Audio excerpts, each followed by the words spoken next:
我嚟醫院睇醫生，有啲母親帶住佢哋嘅女，又話佢嘅女撞親要去留院，又話呢度冇啲留院部，又唔肯帶佢去其他醫院睇，講得咁嚴重又唔去，都唔知係咪真有病定係假有病，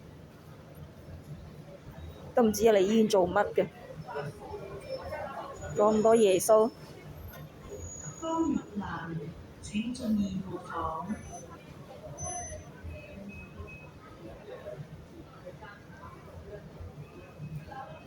講到撞親個頭咁嚴重要住院，仲嗱嗱聲，但係都唔知，我諗應該都係純粹係假㗎，你喺度坐啫，純粹。頭先入邊嗰個醫生明明都冇病人喺兩個入邊嗰度去睇醫生都冇病人，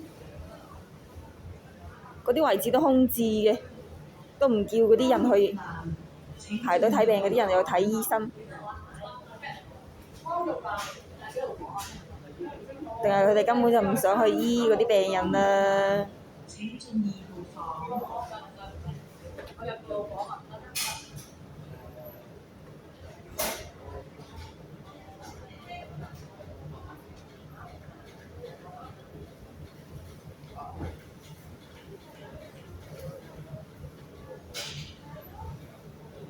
周田飛，請進4號房。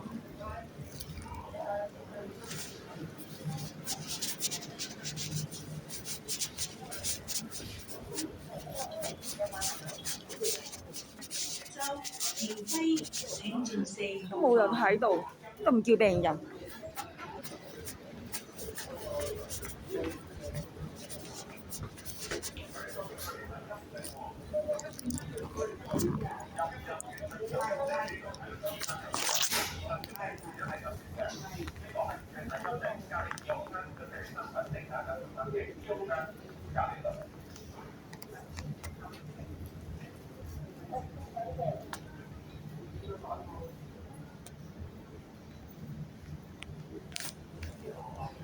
嗰啲咁嘅人，嗰啲咁嘅醫護人士，好似好嬲爆爆咁樣，仲要啊！